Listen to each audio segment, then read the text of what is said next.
एक शाम प्राची टीवी पर सीरियल देख रही होती है। तभी उसकी सास वहाँ आती है। अरे सीरियल में तो ऐसे मग्न है जैसे आज रात का खाना पड़ोसी आकर बनाएंगे। मुझे पता ही नहीं था आपने अपने बेटे की शादी पड़ोस में भी की हुई है। हैं? मतलब?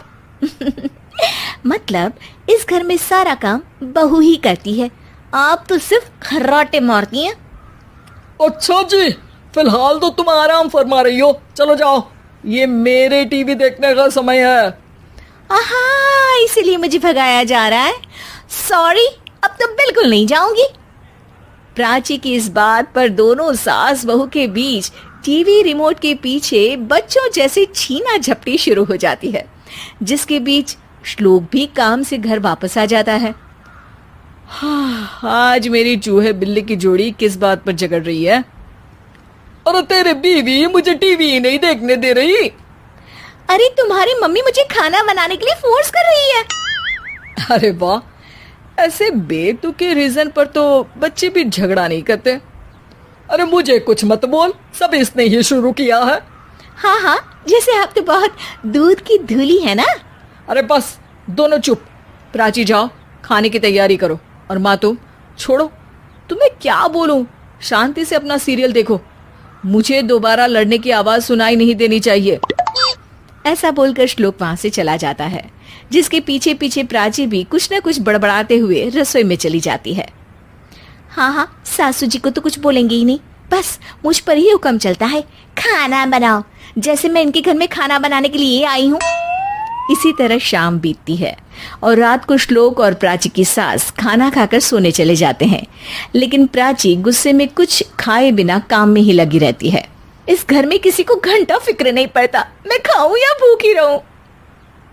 प्राची कुछ देर के लिए रसोई से बाहर जाती है और जैसे ही वापस आती है तो वहां दूध का भरा ग्लास देखकर हैरान रह जाती है। फिक्र पूरी है, बस दिखाना नहीं है।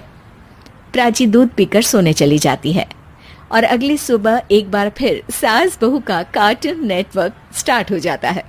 ये तुमने ही किया है। अरे अजीब जबरदस्ती है, मैं बोल रही हूँ मैंने कुछ नहीं किया। दोनों ने मिलकर पूरे घर को पागल खाना बनाया हुआ है। यहाँ कोई नॉर्मल इंसान तो रह ही नहीं सकता, इसीलिए अब पड़ोसी क्या रिश्तेदार भी घर आने से कतराते हैं। और सुन बेटे, तू भी चंगा, तेरी माँ भी चंगी, तेरी बीवी भी चंगी, रिश्तेदार। हाँ जी, आपको नहीं पता क्या, गंगाधर ही शक्तिमान है, रिश्तेदार ही। हाँ हाँ, बस समझ गया। कभी जानवरों जैसे लड़ेंगी तो कभी जुगलबंदी करेंगी। भाई मैं आप दोनों के बीच में नहीं फंसना चाहता। सास बहू की इस मनमौजी जोड़ी से परेशान होकर श्लोक अपना सिर खुजलाता वहां से चला जाता है। चलो अब मैं भी कीर्तन में जा रही हूँ।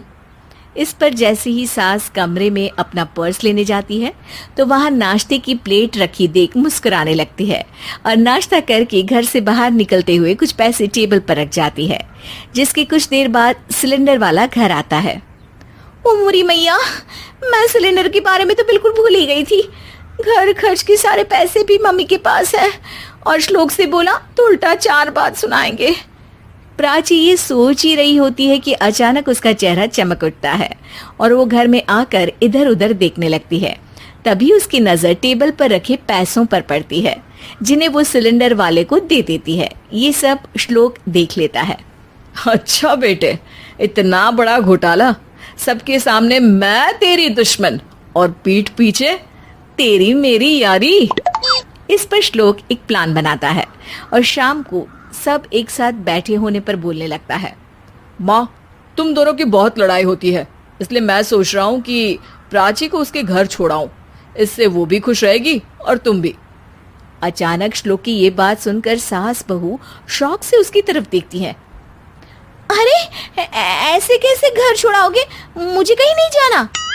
अरे तुमने बोला नहीं पर मैंने सुन लिया, तुम्हें मम्मी के साथ रहना अच्छा नहीं लगता, मुझे पता है। अरे वाह, अरे जब बहू खुद कुछ काम बोले तो वो तुझे सुनता नहीं, और अब जो इसने बोला ही नहीं वो तू समझ गया। जब उसे नहीं जाना तो फिर जबरदस्ती क्यों कर रहा है? अच्छा, फिर आपको मौसी के घर छोड़ाता हूँ, बस अब आप दोनों एक घर में एक छत के नीचे नहीं रह सकती। मैं इस टॉम एंड जेरी की जोड़ी को और नहीं झेल सकता। है? ऐसे कैसे नहीं रह सकते?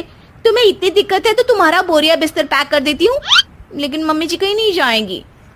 बिल्कुल यही सुनना था मुझे। अगर दोनों में इतना ही प्यार है फिर हर वक्त ये लड़ाई का नाटक क्यों करती हो? देखा मैंने कैसे माँ किचन में दूध रखती है और तुम उनके लिए कमरे में नाश्ता रखती हो, और कैसे वो पहले ही तुम्हारी दिक्कत समझकर घर में पैसे रखकर बाहर जाती है।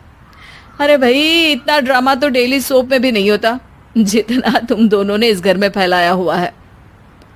तू हमें टॉम एंड जेरी बोलता है ना, तो याद कर वो दोनों भी एक दूसरे को बाहर वालों की बुरी नजर से बचाने के लिए हमेशा सबके सामने लड़ते थे, लेकिन अकेले में दिक्कत के समय मदद भी तो करते थे। बस हमारा रिश्ता भी कुछ ऐसा ही है। और वैसे भी अगर सास बहू में तू मैं नहीं होती तो दुनिया वालों को कहानियां कैसे मिलेंगी?